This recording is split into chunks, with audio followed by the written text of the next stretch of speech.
So சின்ன ஒரு காயமாக இருந்தால் கூட பெரிய புண்ணாக மாறுறதுக்கு வாய்ப்பு இருக்குது. உடனே பார்த்துடணும். அதுக்கு எல்லா தலைக்கு மேலே வேலை இருந்ததுனால அதை விட்டுட்டு போய் பார்த்து அதை சரி செஞ்சிங்கன்னா தான் நல்லது. அதை ஒழுங்காக ட்ரீட்மெண்ட் பண்ணிக்கணும். என்ன ட்ரீட்மெண்ட் பண்ணணும்? நிறைய பேர்த்துக்கு இன்னும் டாக்டர்ஸுக்கு கூட நிறையா தெரியாத இது இருக்குது. ஹாய் ஃப்ரெண்ட்ஸ், நல்லா இருக்கீங்களா? நான் ரொம்ப சூப்பராக இருக்கேங்க. இன்றைக்கி பார்க்க போகிற டாபிக் டயபெட்டிஸ், நீரழிவால் கால் புண் எப்படி வருது, அதை எப்படி நம்ம தவிர்க்கலாம். அந்த கால் புண்ணை வந்ததுன்னா யூஸ்வலாக வெட்ட வேண்டியது இருக்கும். காலையவே விரலை வெட்டணும், இல்லைனா காலையவே வெட்ட வேண்டியது இருக்கும். அது வராமல் இருக்கிறதுக்கு எப்படி, வந்ததுன்னா அதை எப்படி தவிர்க்கலாம், நம்ம அந்த காலில் வெட்டாமல் இருக்கிறத எப்படி தவிர்க்கலாம் அப்படிங்கிறத பற்றி தான் பார்க்க போகிறோம். ரொம்ப இம்பார்ட்டன்ட் ஃப்ரெண்ட்ஸ், பாருங்கள். டாக்டர் சசி ஐ கேரில் இது ரொம்ப முக்கியமான ஒரு டாபிக்ஸாக நம்ம எடுத்து நம்ம பண்ணுறோம்.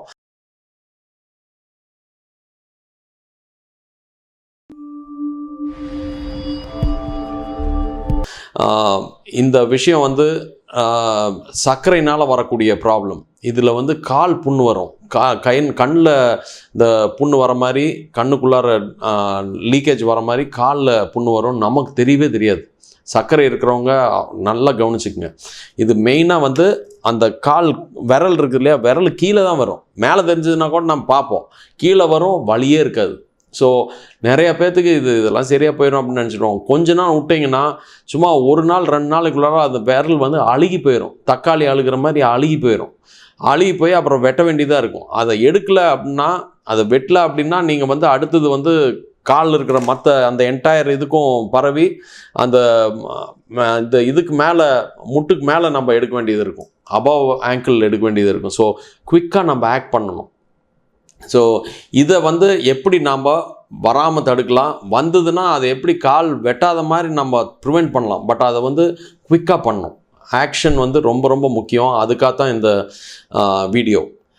ஸோ இது எதனால் ஏற்படுறது தெரியுமா உங்களுக்கு?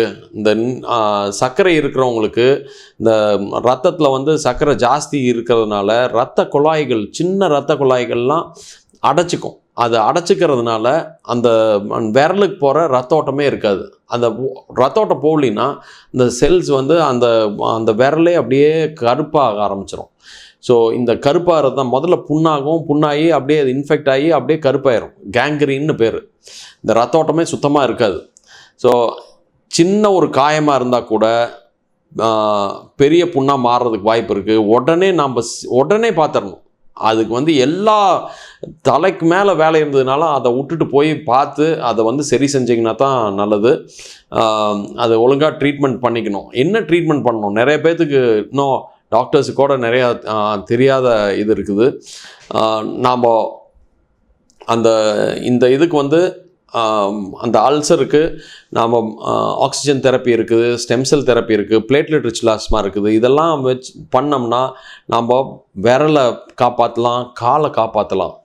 ஸோ இப்போது எது புதுசாக ஒரு சிகிச்சை நான் சொன்னேன் இல்லையா, இதெல்லாம் தான் நம்ம பேச போகிறோம். இந்த ஸ்டெம் செல், பிஆர்பி, ஹைப்போபேரிக் ஆக்சிஜன், இதோடு சேர்த்து நீங்கள் சுகர் லெவல்ஸை கண்ட்ரோலாக வச்சுருக்கணும். லைஃப் ஸ்டைலில் கண்ட்ரோல் பண்ணி வச்சுருக்கணும். இது ஸ்டெம் செல்னால் என்ன? ஸ்டெம் செல்னால் நம்ம உடம்புலேருந்தே எடுக்கக்கூடிய ஸ்பெஷல் செல். அது காட்ஸ் மாலிக்யூல்னு நான் சொல்கிறது. இது எங்கேருந்து கிடைக்கும்? தொப்புள் கொடியிலேருந்து கிடைக்கும். நம்மளோட ஃபேட், அந்த வயிற்றில் இருக்கிற கொழுப்புலேருந்து அதை எடுக்கலாம். மஜ்ஜையிலேருந்து, எலும்பு மஜ்ஜை, போன் மேரோலேருந்து அதை எடுக்கலாம். மில்க் டீத், குழந்தைங்களோட மில்க் டீத்லேருந்து அதை எடுக்கலாம். நிறையா ஏரியாஸ்லேருந்து நம்ம எடுக்க முடியும்னு வைங்களேன். ஸோ இது என்ன யூஸ் ஆகுதுன்னா, இந்த புதுசாக இரத்த குழாய்கள் உருவாருக்கு அது ரொம்ப யூஸ்ஃபுல்லாக இருக்கும். நரம்பு புதுசாக உருவாருக்கு யூஸ்ஃபுல்லாக இருக்கும். செல்ஸ் புதுசாக உருவாருக்கு. ஸோ ஆல்மோஸ்ட் எல்லாத்தையுமே புதுசாக உருவாக்குறதுக்கு தன்மை உடையது அந்த ஸ்டெம் செல். அதுதான் பேசிக் செல் இந்த பாடி, ரைட்? இந்த பிளேட்லெட் ரிச் பிளாஸ்மானா என்ன?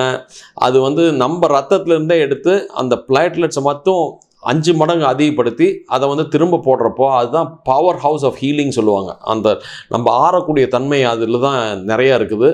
ஸோ இது சீக்கிரமாக ஆற வைக்கிறதுக்கு இது ரொம்ப ரொம்ப ஹெல்ப்ஃபுல்லாக இருக்குது. ஸோ ஹைப்பர்பேரிக் ஆக்சிஜன் தெரப்பி வந்து 100% ஆக்சிஜனை நம்ம வந்து ஹையர் அட்மாஸ்பியரிக் ப்ரெஷரில் கொடுக்குறப்போ அது போய் ரத்த குழாயில் இருக்கிற ஹீமோகுளோபினில் மட்டும் பைண்ட் ஆகாது, வெளியே இருக்கிற பிளாஸ்மாலையும் பைண்ட் ஆகும். ஸோ ரத்த குழாய்கள் இல்லாத இடத்துக்கு கூட போகுது. அதனால தான் இந்த காலில் இருக்கிற புண்ணை வந்து ரத்த குழாய்கள் இல்லைனாலும் அதை ஆற வைக்கக்கூடிய தன்மை உடையது ஹைப்பர்பேரிக் ஆக்சிஜன் தெரப்பி. ஸோ இது வந்து நிறையா பேத்துக்கு தெரியாது, இன்க்ளூடிங் டாக்டர்ஸுக்கு கூட தெரியாது. நீங்கள் அவசியம் தெரிஞ்சுக்கணும். உங்கள் டாக்டருக்கு நீங்கள் அவசியம் சொல்லிக் கொடுக்கலாம். நல்லது சொல்லிக் கொடுக்குறதுல தப்பு இல்லையே. நான் போய் டாக்டருக்கு சொல்லிக் கொடுக்குறது ஏன்? நான் எப்போவுமே கற்றுக்கிறதுக்கு எனி டைம் நான் ரெடியாக இருக்கிறேன். உங்களுக்கு ஏதாவது புதுசாக இருந்ததுனாலும் நீங்கள் சொல்லுங்கள், உங்களோட கமெண்ட் பாக்ஸில் போடுங்க. நான் அதை படிச்சுட்டு நான் மற்றவங்களுக்கு இதை பற்றி சொல்கிறதுக்கு நான் ரெடியாக இருக்கிறேன். No egos. இதை வந்து நல்லது செய்கிறதுக்கு ஈகோவே இருக்கக்கூடாது. ஸோ நம்ம வாழ்க்கை முறை வந்து கண்டிப்பாக மாற்றிக்கணும். நம்ம வாயை கட்டுப்படுத்தணும். சர்க்கரையின் எனி ஃபார்ம் நம்ம வந்து ஸ்டாப் பண்ணணும். மாவு சத்துக்கள் கம்மி பண்ணணும். தினசரியாக வந்து கால்களை சுத்தமாக பார்த்துக்கணும். அடிக்கடி கீழே மேலே எல்லாம் பார்த்துக்கணும். மென்மையான ஷூஸ் போட்டுக்கணும். சர்க்கரை நோயாளிகள்லாம் மென்மையான ஷூஸ் போட்டுக்கணும். சின்ன காயமாக இருந்தாலும் உடனே நம்ம போய் வெயிட் பண்ணாமல், டிலே பண்ணாமல் நம்ம உடனே டாக்டரை பார்க்கணும். இந்த மாதிரி நம்ம பார்த்துட்டு இருந்தோம்னா பின்னாடி நம்ம வருத்தப்பட வேண்டியதில்லை. ஸோ கால்களை வெட்டாமல் நம்ம பாதுகாத்தா நம்ம வச்சுக்க முடியும்.